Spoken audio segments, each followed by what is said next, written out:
Hi everyone.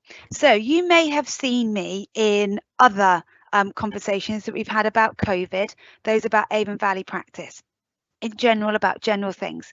And you've had this invite tonight because you've either got type 2 diabetes or you have pre-diabetes, and Cathy's here to give you some education and discussion points that you can all learn from, and we can talk about how maybe changes in your lifestyle, ways that we can support you going forward. So we want this to be really, really informative.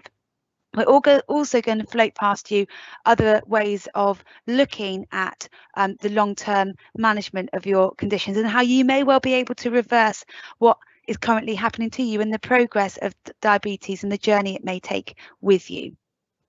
What we really want you to do, and for those of you who have not used our live Q&A facility before, is to remember to use the chat function. So any questions, please do ask them, okay, at any point in time. Okay, I'm going to be in the background this time. Cathy's going to be at the foreground with you, but we will make sure that we cover every question by the end, and even if there's a recap, okay. The first question that you'll see is already about diabetic retinopathy, and Cathy's already said, oh, we've already got that covered. So hopefully we'll address that as we go through. So I'm going to kind of hand over to Cathy. We've got 14 of you already in, which is brilliant. If you are happy to just record who you are, it won't be published, but it will just be in our kind of background records. We can just update our records to say that you've attended, which will help in the future with consultations, knowing that you've attended this live Q&A and what you may achieve from that. If you don't want to, please don't worry. No one else, though, is going to see that. It'll just help Cathy in the future when meeting with you, because she knows that you've presented and been here today with us, rather than start from the very beginning. Then you say, hang on a minute, I saw you on the live Q&A a couple of weeks ago. So it just keeps us all together. But please do. And it's also a good test, okay, to check how you're doing in terms of using the live Q&A, and to make sure that you're there and participating and feel engaged with us. So on that note, I'm going to pass you over to Cathy, and we'll start the chat for this afternoon, or this evening now, isn't it really? Now it's dark. Okay, take care, and I'll see you in a bit.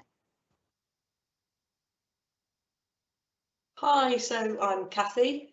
A lot of you will have met me already, some of you may not, and I do manage long-term conditions as well as the advanced nurse practitioner role, and specialise in diabetes.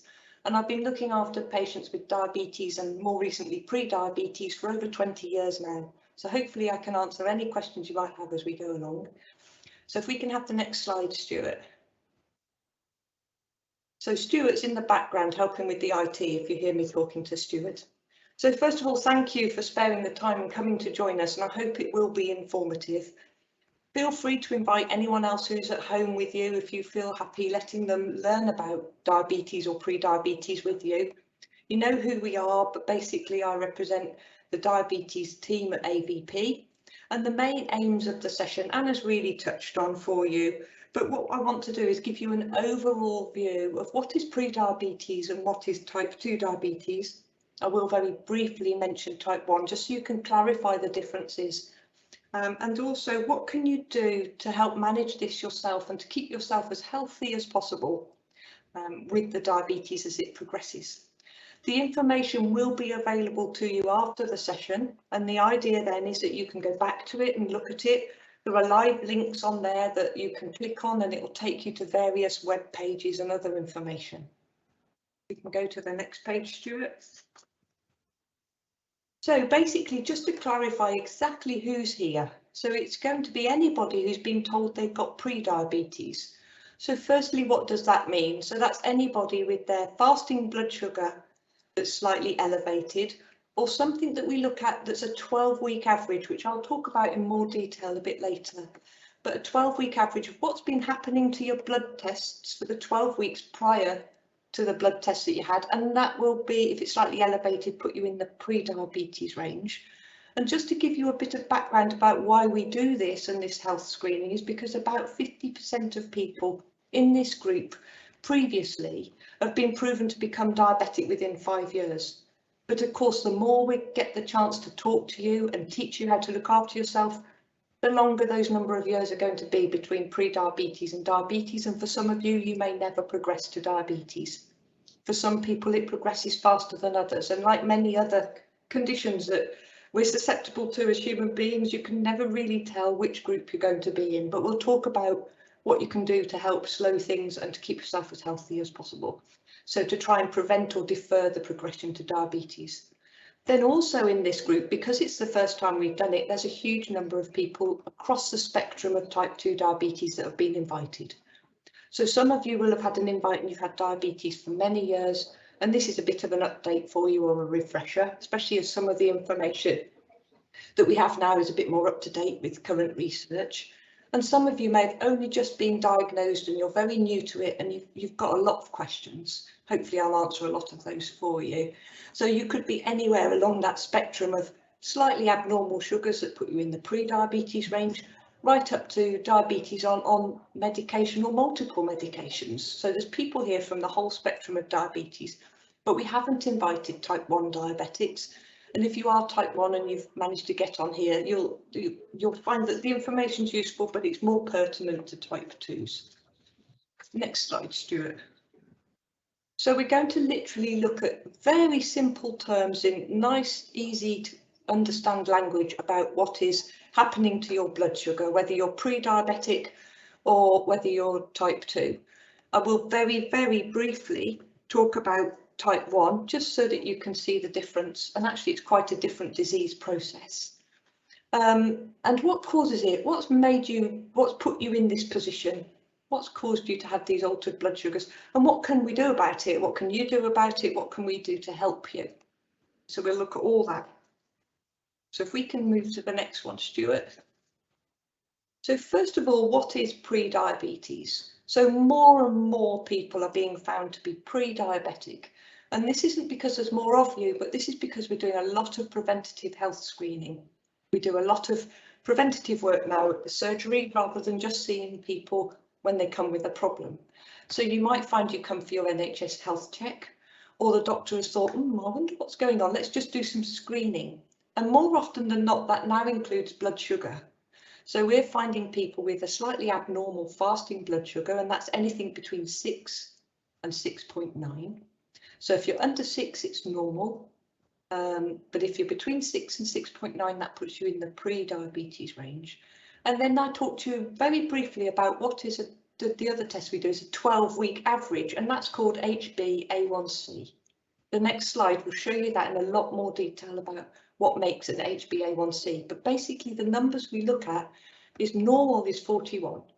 And then pre-diabetes starts at 42 and goes up to 47. And I'll explain what that means. So let's go on to the next slide with the pretty pictures about HbA1c. HbA1c is used as a diagnostic tool for pre-diabetes and diabetes. The HB part of the little abbreviation stands for hemoglobin. So that's your red blood cells. The A1C relates to how sticky they are. Now, red blood cells live for 9 to 12 weeks. So on the day you come to the surgery, some of them have literally just been made and haven't been exposed to any of the blood sugar that might be swimming around after your food that isn't quite normal. And some of them have been around for 12 weeks. So that sneaky bit of cake or those sweeties that you had, they will have left a sticky memory. And as you can see from the picture, the little glucose molecules stick to the red blood cells. And what they look at the lab is they look at an average cover of the red blood cell. So some of them are really clean because they're new. Some of them have been around for 12 weeks and potentially could have quite a lot of the A1C on them. So look, you're looking at an average of 12 weeks.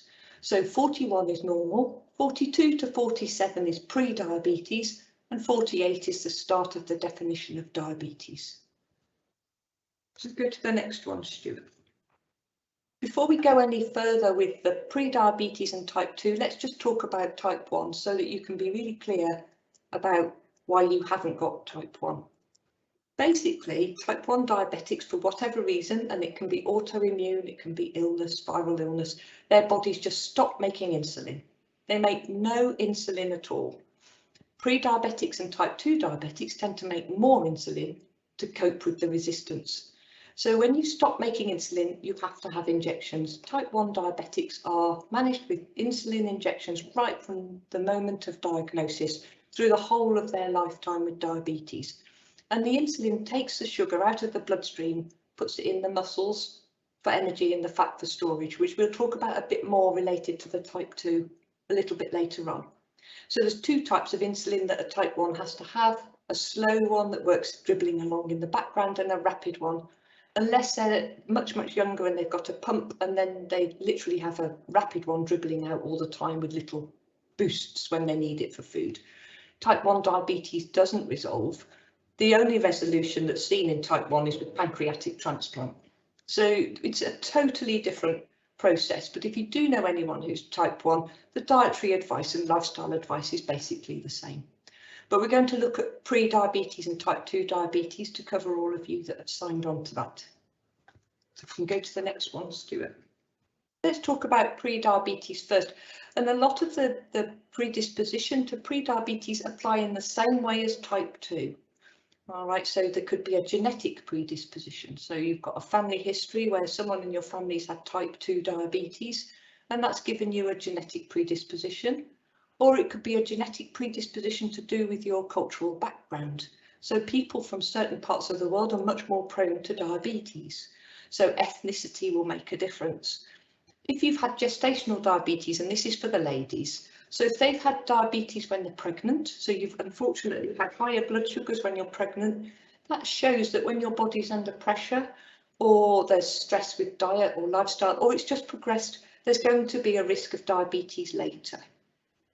There's something called insulin resistance, which we'll talk about in more detail, but you're making plenty of insulin, not like the type 1s who aren't making any. It doesn't mean that later on down the progression with diabetes, you may not need insulin, but it doesn't mean that you're dependent on it. So what happens is that the cells have got the sugar swimming around in the bloodstream. It's meant to be picked up and processed by the insulin and put into the muscles for energy or the fat for storage. Insulin resistance is almost a barrier to this process. Not completely, it just slows down the process. So it means it takes a lot longer for the sugar to be moved out of the bloodstream and into the muscle or the fat by the insulin, because your body isn't recognizing the insulin as quickly as it ought to. And we'll talk about that as well in a bit more detail. Your body mass index is very important. So if you've got a high weight to height ratio, so you're overweight for your height, it increases your risk of insulin resistance, particularly if you're what might be termed as an apple shape. And that's where the genetic predisposition can come in as well. An apple shape tends to run in families, and you inherit your apple shape. And if you store your fat around the middle, it's not always on the outside of the muscle. Some of it's on the inside around the organs, and all this leads to an increase in insulin resistance. People within the pre-diabetes range, the evidence was showing that about 50% go on to develop diabetes, so their HbA1c reaches 48, or their fasting sugar reaches 7 or above, within about 5 years.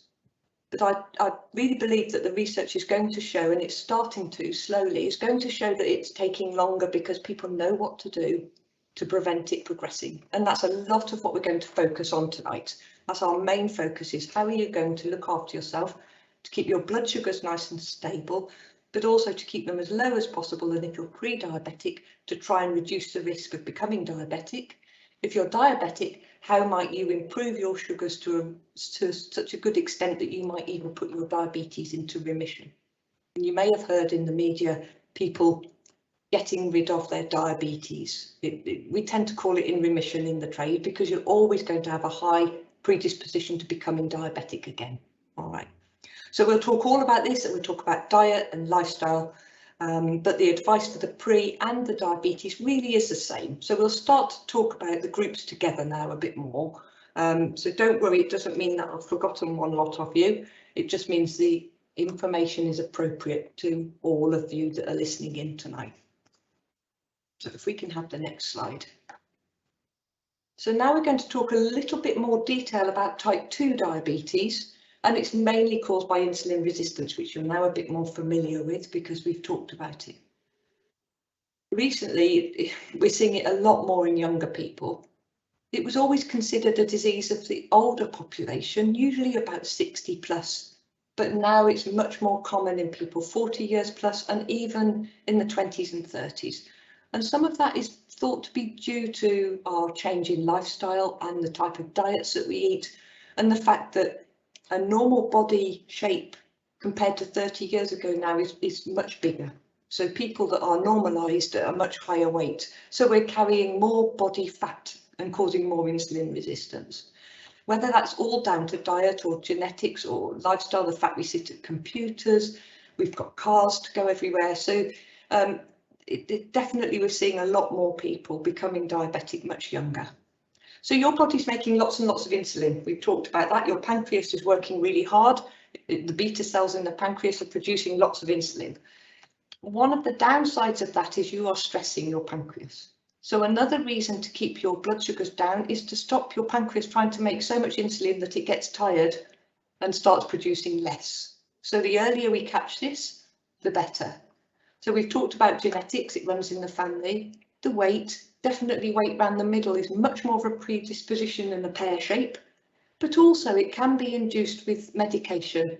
So people that are on prednisolone or other steroids for a long period of time, and that doesn't mean inhaled steroids. So if you're asthmatic or you've got COPD and you use an inhaler, it doesn't mean those.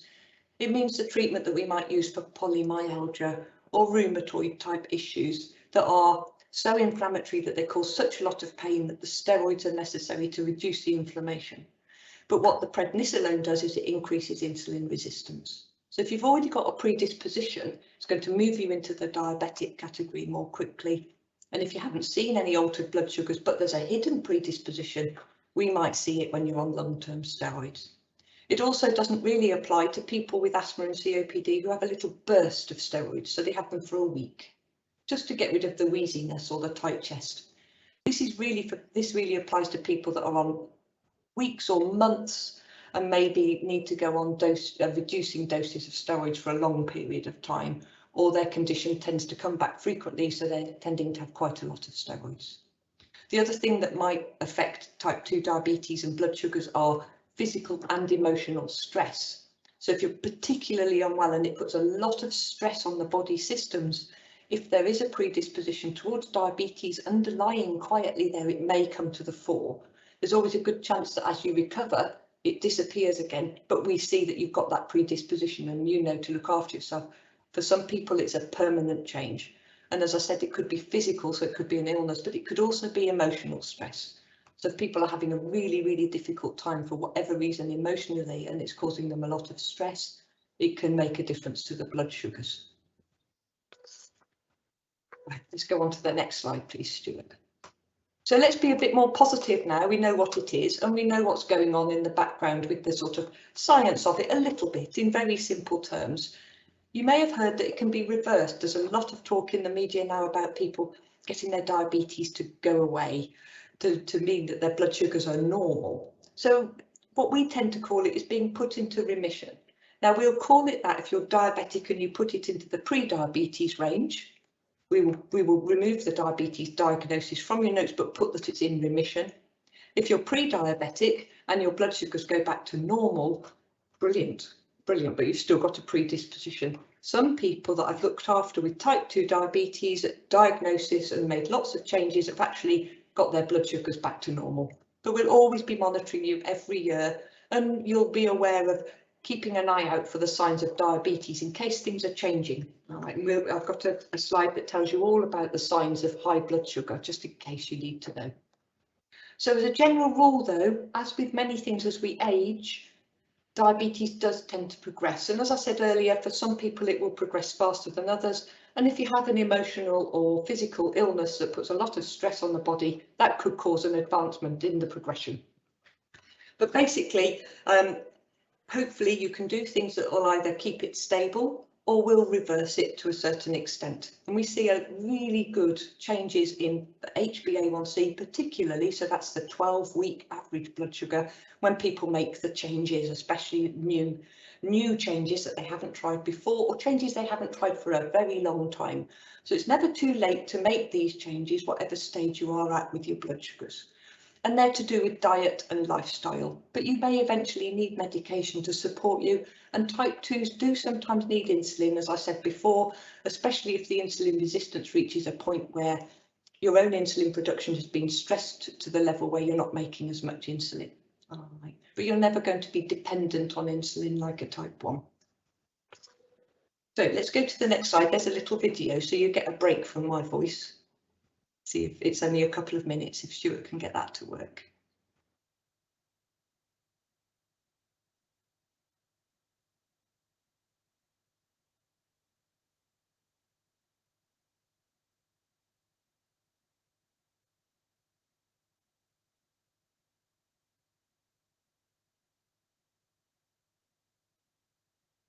I can see a little hand moving around.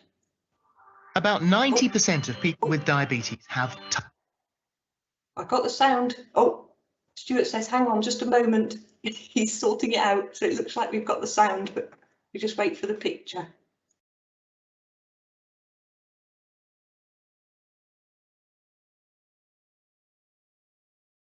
Here we go.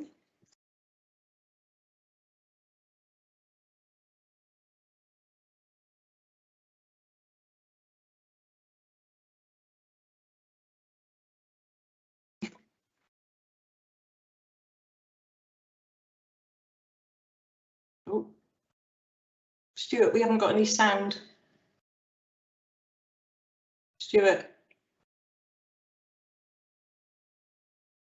Yep, he says, hang on, he's trying again. Just bear with us. These technical things always test us a bit.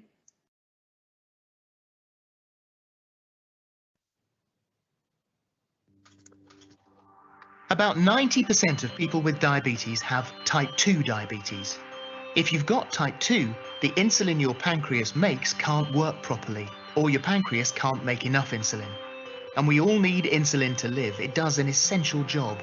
It allows the glucose in our blood to enter our cells and fuel our bodies.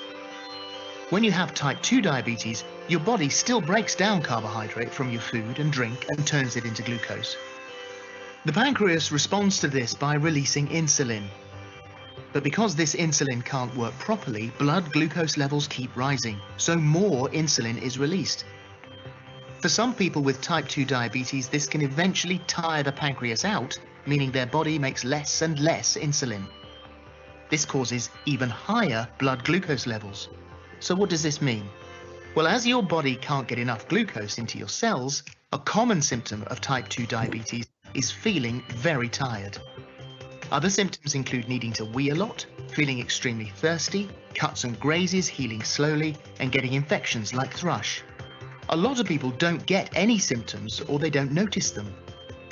Some people don't think the symptoms are important, so don't ask for help. This means that people can live with type 2 diabetes for up to 10 years before being diagnosed. And over a long period of time, high glucose levels in your blood can seriously damage your heart, your eyes, your feet, and your kidneys.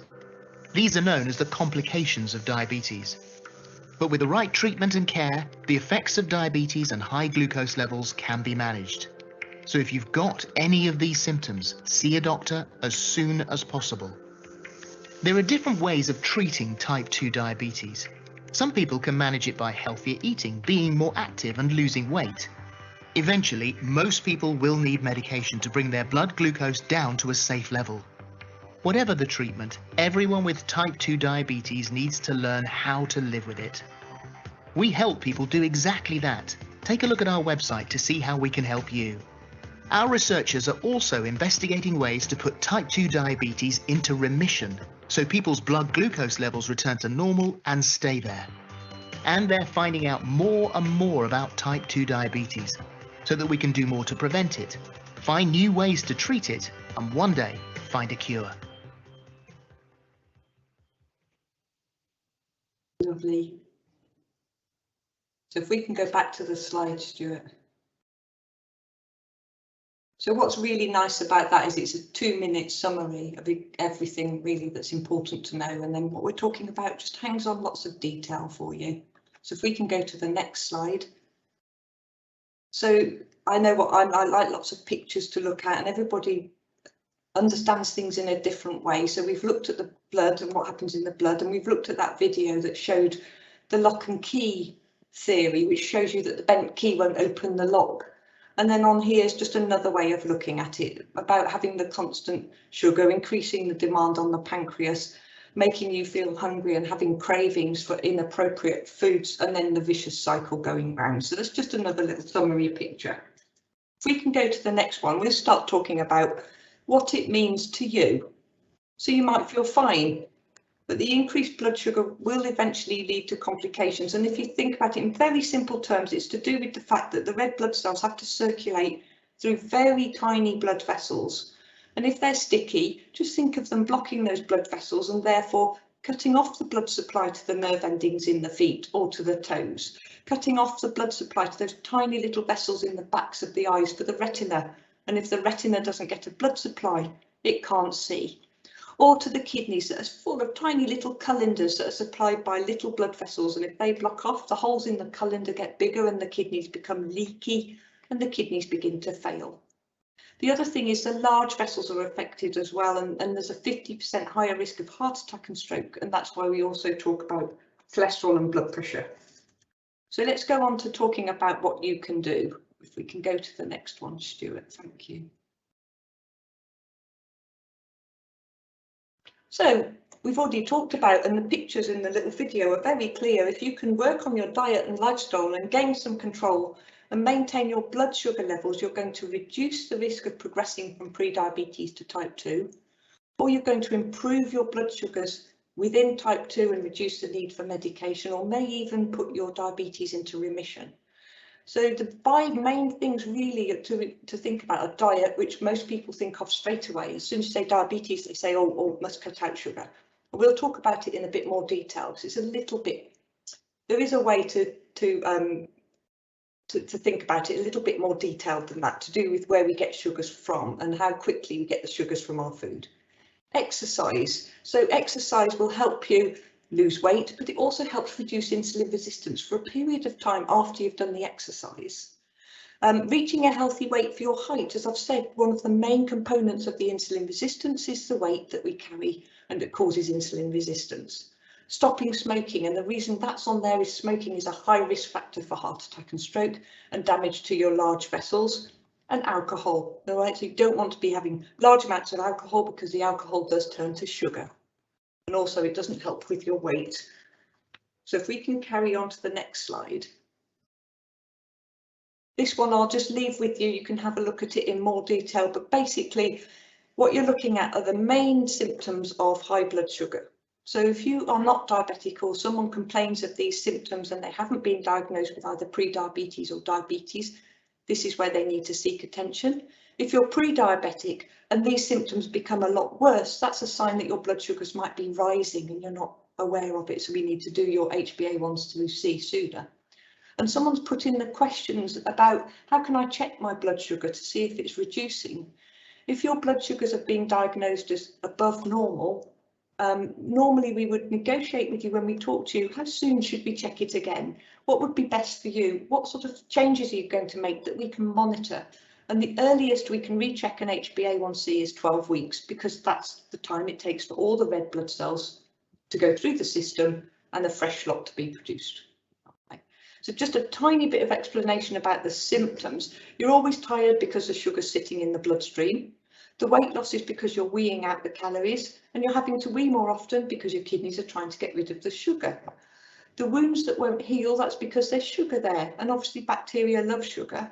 You're always hungry, that's because the energy you've taken in previously isn't going to where it's needed, so your body's saying it's still hungry.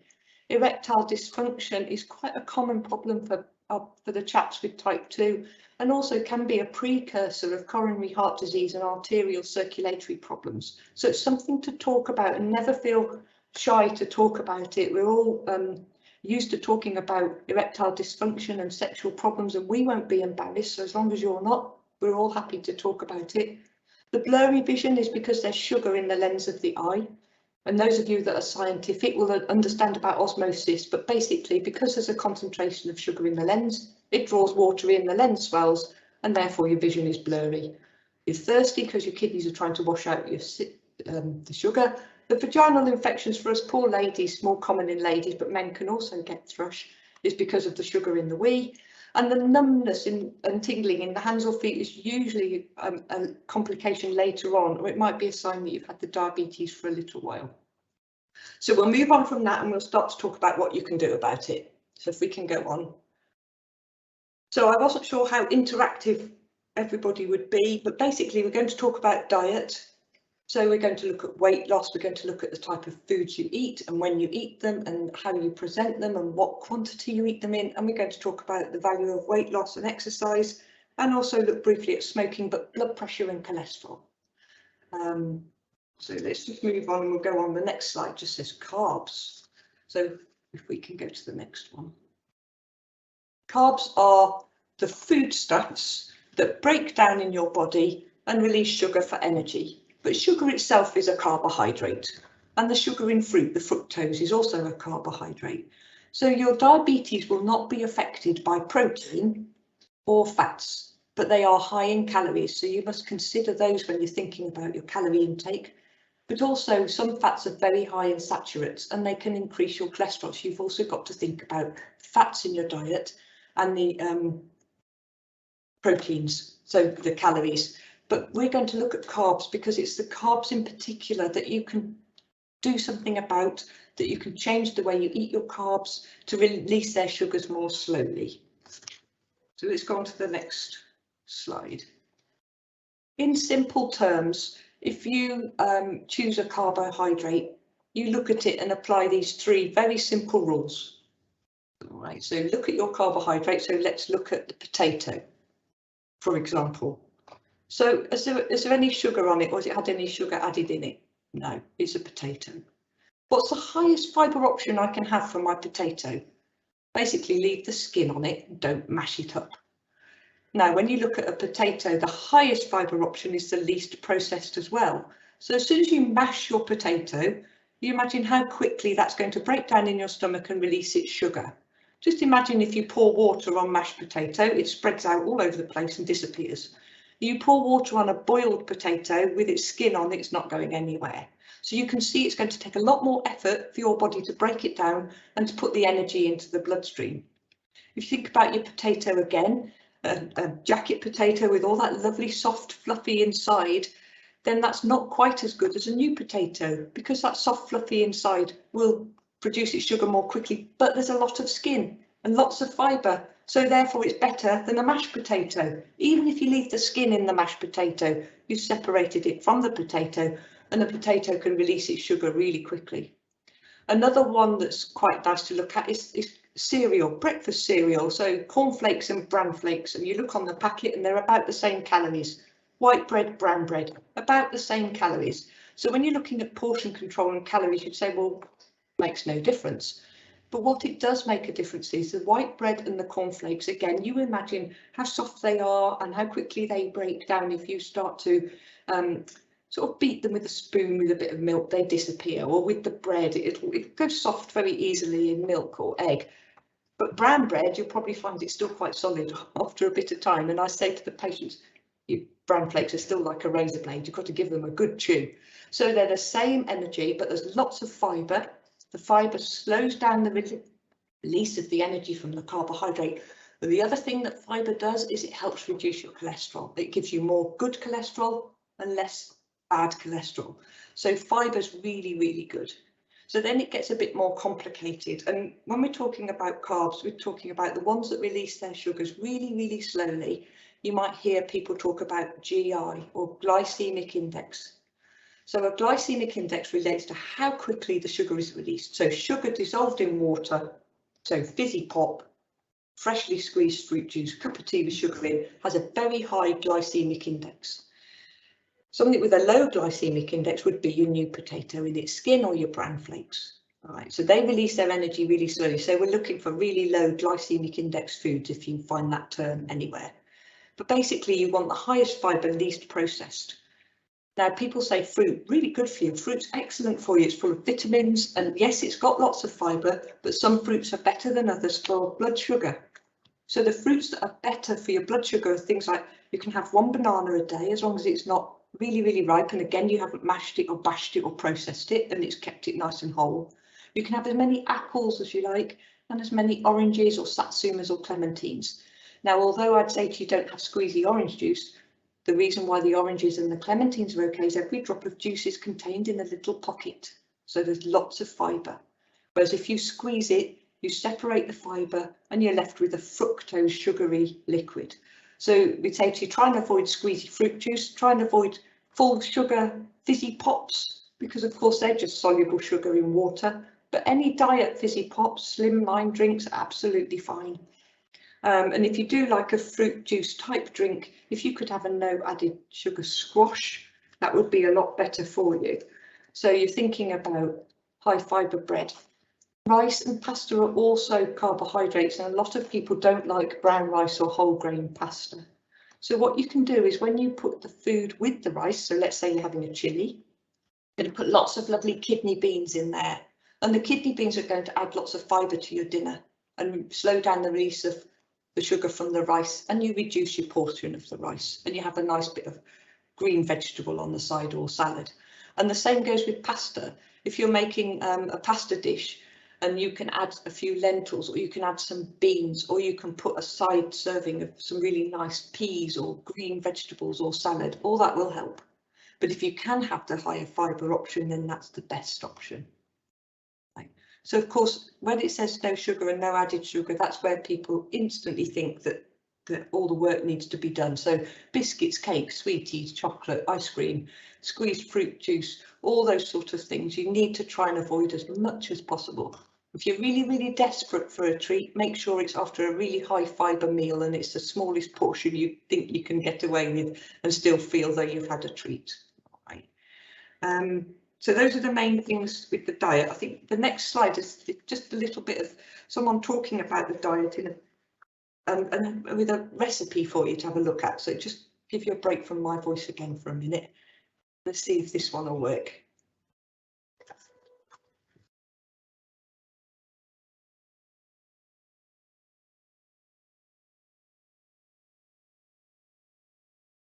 I'm not advertising for Waitrose. I just like their video. Other supermarkets are available.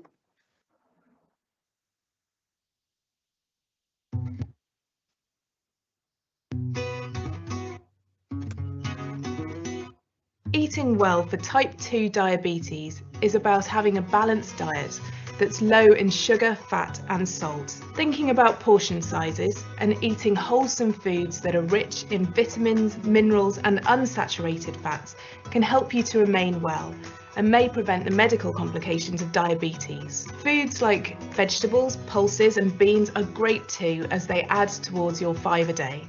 Having said that, living with diabetes doesn't mean that you can't have a sweet treat once in a while. So here's food writer and presenter Silvana Franco to show us how.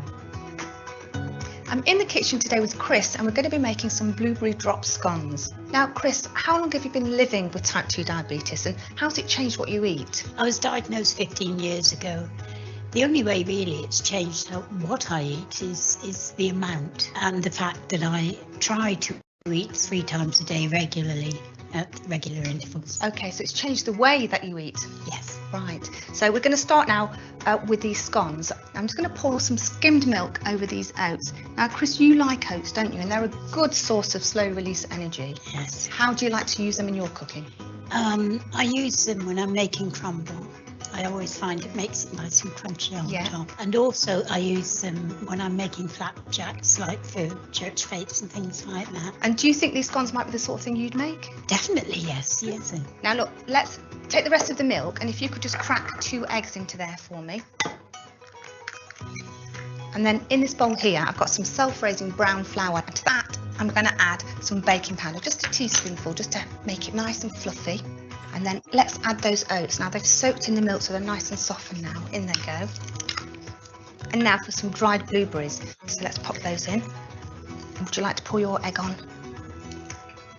We'll give this a good mix together. I just need to get the pan on. So we've got a lovely thick batter there. I've got a non-stick frying pan. I'm just going to spray it with this sunflower oil. And is this an ingredient you use at home? Yes, but I also use rapeseed oil. Rich in unsaturated fats too, that's good. Now, there's enough here to make 20 pancakes. So maybe you could make 2 or 3 now, just a spoonful for each one. You need a couple of minutes on each side just to cook through and get nice and puffy and golden brown. And I think 2 of these makes a really nice snack if you're feeling a bit peckish and you don't want to turn to those things you know you ought not to. And you could use different fruit, you know, like fresh blueberries or slices of strawberry. So you can vary it to suit your personal tastes. Has having diabetes changed the sort of thing you might cook? Not what I cook, but how much I have on my plate. So it's not been too restrictive for you then? Oh no, not at all. They're looking lovely, aren't they? Nice colour on there. Do you think your grandchildren might like those? Oh, I'm sure they will. And you can make them ahead, you know, you can make a whole batch and put them in the fridge and then you can just warm them up when you're ready to serve them. I think they're ready now. What do you think? Yes, they look like it. Get those out. Lovely. Let's just finish them off with a few fresh blueberries. And then, Chris, you can have a taste and tell us what you think.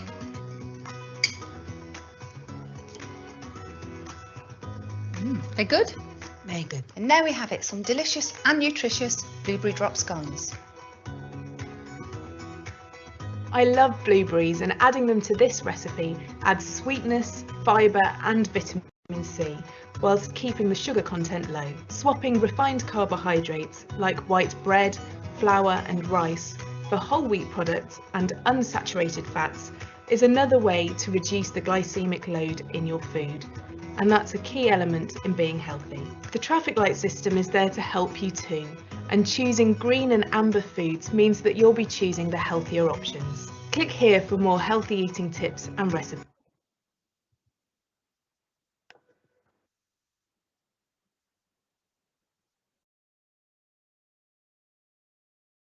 Lovely, so you can see from that they didn't add any sugar.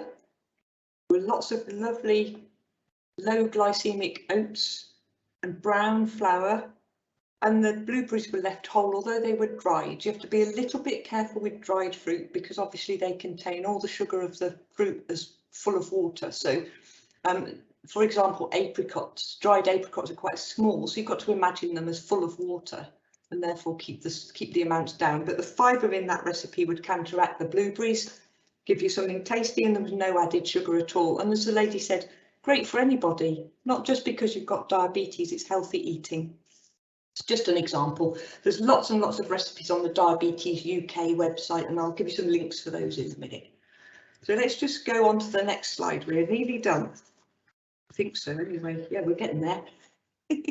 So basically, the other things you've got to think about, as if you haven't got enough on your plate already, are the increased risk of heart attack and stroke. So when you come to us, we're going to start talking to you about a target blood pressure.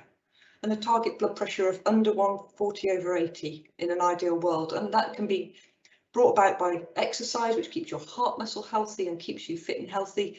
We might ask you to do some monitoring, or we might monitor your blood pressure to get what's going, you know, to see a series of readings to decide if treatment might be necessary, because once you're diagnosed with the altered blood sugar of diabetes, the targets are much lower. The cholesterol, we're looking in an ideal world of a total cholesterol of 4, with the low density lipids, and they're the ones that fur up the arteries and cause the higher risk of plaques coming off and causing a stroke, or blocking the artery and cutting off the blood supply somewhere and causing a heart attack or stroke. So they're called low density lipids, and we want those at 2 or less. And high density lipids are protective. So if we talk to you about your high density lipids, they're great if they're over 1. And the other thing we look at are triglycerides. Now, triglycerides can be raised if genetically you have high cholesterol, but also if you have a high fat diet, and 10% of your body fat circulates as triglycerides. So as you lose weight, your triglycerides will go down. As you have more fibre, as you have a healthier diet, as your blood sugars come down, the cholesterol will improve. So we'll be keeping an eye on that as well. And smoking is a very high risk factor in heart attack and stroke and arterial problems. So we'll always be talking to you about trying to help you stop smoking if that's something you feel you can do. So let's just go on to the next one. There's some links on this one. So these are links to Diabetes UK, different support groups, dietary advice, different apps that you might like, the NHS Healthy Living Programme. There are apps available. I'm sure there's lots more out there. I've tended to just use the NHS or Diabetes UK ones because I know that I they're can't talk because I'm live on YouTube. released for the NHS. So we know that the information that they'll give you is evidence-based and reliable. But you know, you can look around, just use your judgment when you follow any information that's online.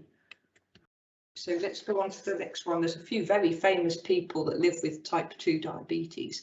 And a lot of you will know that Steve Redgrave got his gold medals at rowing with his type 2 diabetes. The other ones are a list that I found, and actually, to be honest with you, I know who Tom Hanks is, but I'm not very good with music and culture things. I'm always at work, but I'm sure some of you will have heard of some of the others. But yeah, there's lots of people that are leading perfectly normal, healthy lives with type 2 diabetes. It doesn't mean it has to make you unhealthy. So let's look at now onto the next slide, one of the other aspects of long-term conditions that we have to consider and that can affect your mental health. And this is any long-term condition, and diabetes is one of the ones that really can affect your mental health because it's something you've got to live with and you've got to adapt to. And it can be very positive and you can be really proactive and you can make a lot of changes, but it can also get you down. And there can be times where you might feel like you just really don't want to make the effort anymore. We do have a really supportive mental wellbeing team now at Avon Valley, and you can chat with us on the same day triage call list, and we can talk to you about what might be appropriate for you, and they can signpost you to lots of self-help groups. And there's a Headway app, and we've got health trainers we can refer you to, and there's a lot we can do to help with your mental health as well as your physical health. And we don't underestimate how it can affect your mental health in the same way as it can affect your physical health. And then you create a vicious cycle of feeling low and then not wanting to feel motivated, not able to make changes because you feel low. So we do understand that it's important for us to look after your mental health as well, and want you to feel free to talk to us about your mental health if you think it's causing you a problem. So let's head on to the next slide. So is it worth it? Is it really worth it? You know, why do I bother? I feel fine. I know my blood sugars are a bit high, but why should I bother? So we've got something we know that the evidence has proven, something called a legacy effect. What you do at the beginning and the impact you make at the beginning will live with you throughout your career with diabetes. And there are stepwise changes you can make. So if you've gone off the straight and narrow, which we all do, we're all human, but then you decide, right, I can make that change, I can make that adaptation to my diet, you can create an improvement, and then you will move forward from that improved state. So everything you do to help reduce your weight, to look after your diet, to do more exercise is going to help maybe even reverse your diabetes, or what we call putting it into remission. So by removing the insulin resistance, by introducing the food slowly so that the sugar's produced at a level that your body can cope with, so it doesn't build up in the bloodstream. So you can control your blood sugars and remove the risk of complications. We know it's difficult to stick to a healthy lifestyle, but we all should be doing that. It's not just those of us with altered blood sugars or diabetes. It's a healthier future for everyone to suit the lifestyle that we lead now. So what do we do next? Let's go on to the next one. So you know about your diet and your blood pressure and your cholesterol. Think carefully about smoking and about increasing your exercise. Exercise, you literally only need to go for a 20-minute walk a few times a week. And if you don't do anything at the moment and you decide to go for a 5-minute walk, every little bit helps, and you can build on that. And what we're talking about, if you go on to the next slide, Stuart, we're going to go and use a technical term called an aligned approach, just in case any of you like to look things up on the internet, and there's research that shows that this approach is very helpful. Anyone who knows me, who's had consultations with me, will know that I try to go through absolutely everything when you come in for your review. And I try to cover every single point to make sure that I feel like I've informed you of everything you need to know. What we're hoping to do as a practice is make sure you're well informed through evenings like this. And as someone's asked on the questions, Andy, it's not recorded, but the slides will be available to you. Anna, where will the slides be? Or is it? Oh, Stuart's waving at me as well. It is recorded. Oh, sorry. And we will have it available to people to recap on via our YouTube channel. But we're looking at setting up our own YouTube channel rather than what we're using before. But we will get it out to people. We will make sure there's a link on our website so people can refer to it. Great. So you will have access to everything we've covered tonight, even the bits I've spoken about that aren't on the slide. So Andy, you'll have lots of chance to have a look at it again. And the idea of making it available is that when people want the basics, again, they can look at it whenever they want to. They can dip in and out of different parts of it. And what we're going to try and do in the consultations is make sure that they're focused more on you, that you lead your goals, that you decide what's important to you, what do you want to achieve to make your diabetes better or your health better, and how would you like to do that? So the consultation will be more focused on you setting a goal that's measurable, that's you feel is achievable within a time limit that you think you can achieve it. So for example, especially us ladies, we often want to lose weight in time for our summer holiday. And not only will that help you feel as though you've really made an achievement and look better, but it would be great for your diabetes. So that would be a fantastic goal for us to look at together. And we could look at that and then review at the end of the time scale, go through the blood sugars, do a weigh-in, see how you're getting on, offer you support to achieve that goal through various ways with apps and support groups. But then you would have that focus for the next, say, 3 months of what you want to work at. Now, obviously, we're really happy to support you in your endeavours, but if you need a bit of help, we can help you set goals. And the more you do this, the better you'll get at it, and the more likely you are to have ideas. And you can involve family, and if it's weight loss, it can involve partners, because often we live in households where we all need to be a bit more healthy with our diet, not just the person with the altered blood sugars. And you can look at this presentation whenever you want to, and then we will document your goal. We'll discuss with you how you might like to achieve that, what you're going to do to achieve your goal, how we can help you, advice on how to achieve that goal, and then to review it and see if you've managed to achieve it. If you haven't, why haven't you? What can we do to make it easier? What can we do to make it more achievable? Should we modify the goal? And one of the things I will be doing with you is talking through achievable, measurable goals so that you don't set yourself up to fail. What we want people to do is succeed, and we want to support you in that success. And I'm very encouraging and give you lots of positive support, hopefully. So let's go on to just a summary. We're nearly done.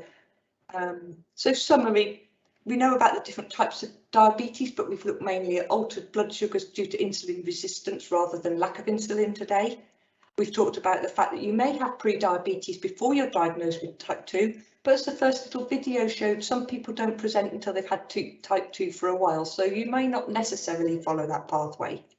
There's a link here to Diabetes UK that you can look up, and it's a summary, really a summary of what we've talked about tonight. And each one of you, as I said, just set small, achievable goal or a little set of goals that work towards an improvement to improve your quality of life, reduce the risk factors and help with your blood sugars, but make you feel better in the fact that you can achieve success. So if we can go on to the next slide, and basically this just says there's no silly questions. So if there's anything you want to ask now on the question board, or if you want to ask me questions at another point, just remember you can come and see me for your diabetes review. We're doing plenty of face-to-face appointments now, but I can also do video and telephone. So whatever suits your lifestyle, and we can chat about any questions that you might have. Anna, is there anything else that we need to? Yeah, so I think the other important thing is that by understanding what your goal is and what's really important to you, so what's the single change that you want to make that will make everything feel better for you, and it only has to be one thing, and that's the most important thing. And what we want to do, and like Cathy has explained, is that it's not just to be held with Cathy, in that if you come in and see one of our healthcare assistants about something else, they also know what your main goal is, to be able to talk with you about that and support you, so that as a whole practice, not just Cathy, but everybody that's associated with delivering care for you, that's associated with diabetes or with mental health and mental well-being, or indeed anything else that you want to talk to us about, actually we all kind of understand what that goal is for you, because that goal is really personal, okay, and it'll be the key to your success. You may change your plan, you may change what your goal is if you feel that it's something that you want to change, or indeed you've completed it and you feel invigorated to make another. But it's one goal at a time. It's a step-by-step approach. You don't have to do everything, but the most important thing is to find what's important to you, and we'll help you and support you in getting to that bit, because we want to listen, we want to hear, and rather than just spill lots of things at you, which I know kind of makes you think, hang on a minute, what have I been listening to for the last hour? But actually it's about that approach going forward. So now you've heard all those things from Cathy and about that education and the bits and the bobs and the hints and the tips, is to go away and think about what's important. So when you come to your next review, actually you already have that as a thought process. What is important to you? And that's what we'll do, whether that's to walk the dog for 10 minutes every day, because currently you can't, whether that's to walk the dog for an hour, 5 hours, whatever that may be, that's the goal. If it's to lose weight, what does actually losing weight feel like? It's not about necessarily a number, it's about a feeling. It's maybe about a measurement of waist, not about a kilogram. So it's those things that are important to you, that's what we want to look at with you with Avon Valley, and to understand that, rather than the generic kind of approach, which is lots of education, lots of things. Well, you might have had a leaflet, doesn't mean you're going to do anything, does it? Let's be honest, okay? You know how I say it. I say it how it is. We all get lots of information. We all get told what it is we're supposed to be doing. Doesn't mean that we actually do it. So we don't want to do that anymore. We want to say, okay, what's important to you? Let's make that happen. Okay, let's support you in terms of that. I can see Cathy smiling on the screen, okay, to be able to do this. And that's what we want to do, one step at a time. We've been through 18 months of a pandemic that we never thought we would, okay? We have encountered things we never thought were. But has it given us the opportunity to think what's important? Yes, it has. So let's continue that on with diabetes, that support you in that way. It's not something that's well known, not well done, is it, within the NHS in terms of this approach? And Cathy's crossing her head, saying no, but let's give it a go, okay? So if the traditional stuff hasn't worked, you haven't read that leaflet, you've got those things, let's just break it down. What's the one thing that you can do, okay, to be able to do that? Right, so I'm going to pass you back to Cathy, okay? And I'm really grateful. There's been 24 of you tonight. That is awesome. Really pleased. We love your feedback. What can we do better? What can we do next time? What other subjects do you want? Okay, and let's make this bigger and let's contribute more to what we can do and think about things differently. So I'm going to pass back to Cathy, and then I'm going to look at some questions and do kind of a Q&A with Cathy. Okay.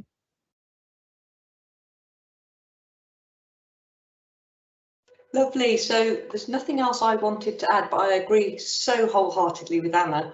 And we will do our best to make sure the whole practice adopts it so that we can follow you up, and we will find a way of documenting clearly what your target is and how you're aiming to achieve it. We haven't quite set that in stone yet, but we will definitely be doing that. So we want to support you in a way that you want to progress. And I can see someone's asked about, will they be invited specifically for a consultation to set these goals? I don't think that's what we'll be doing at the moment, but when it comes up to your review date, we will definitely be going through this. Now, if you've been told your review date's a long time ahead and you'd like to be seen sooner, then we can potentially bring that review forward so that we can start talking about goal setting, I would think. I can't see. So there's no other questions. I've just had a look at them in terms of that. So there's no questions directly to ask Cathy on your behalf, everyone. So bear with us while we're just having a look. But there are no more questions to answer. But I think the key thing is we're not going to increase by increasing your appointments to talk about this. What this is looking at is the talk to kind of introduce it as a concept. Think about it. This is a growing kind of agenda that we want to bring in. So it was going to be organic. It can't be forced. So that's where, in terms of when Cathy says about annual reviews, by all means, you can start working on this now. If you feel there's something that we can help with of your goal now, then please do make an appointment, but it may not be Cathy, it may be one of our practice nurses, it may be one of our healthcare assistants. They do a lot of the initial reviews as well and kind of health checks. It may be with one of our mental wellbeing workers, depending on what your goal is. Okay, but the important thing is that this is going to grow with you, have it documented as we go through, so that we can, as we work with you, what you're doing, we can set those plans with you. But the key driver is you. Okay, and it's all about you. And I think that's the focus to come forward, and we would like to be empowered and to work through to be able to do that. And I think getting snippets of different things of that, and once we start finding out what individuals feel are most important to them, will that guide our kind of intelligence into being able to identify other key support areas that we may need in the practice to help with goal setting, to actually address that. So it's an organic, growing kind of approach that we're starting with, and yeah, and we'll slowly but surely embed this so it appears normal. Right, so Cathy's just got a hand up, so I'm going to send back to Cathy. At that note, we're at the hour, so we're going to say goodbye. So I'll say goodbye. Oh, yeah, I just want to really quickly say that there's a couple of questions on here about review date. Your review date is due will be the date that it says your repeat prescriptions are due for review. HbA1c tests can't be done more than 3 monthly, but normally we decide, depending on what your level is at, how often we're going to do it. So they're personalised, so I can't really give a generic answer to that one. And the difference between the fasting glucose and HbA1c is literally what we talked about at the beginning in quite a lot of detail. So if you have a quick look through the slides and the pictures about what is HbA1c, whereas fasting glucose is just the blood sugar level at that moment in time, that tiny brief moment when you did the blood test. I think that covers those questions. Don't think there's anything else. So basically we have done our hour. Thank you ever so much for your time. I'm looking forward to meeting you in your reviews.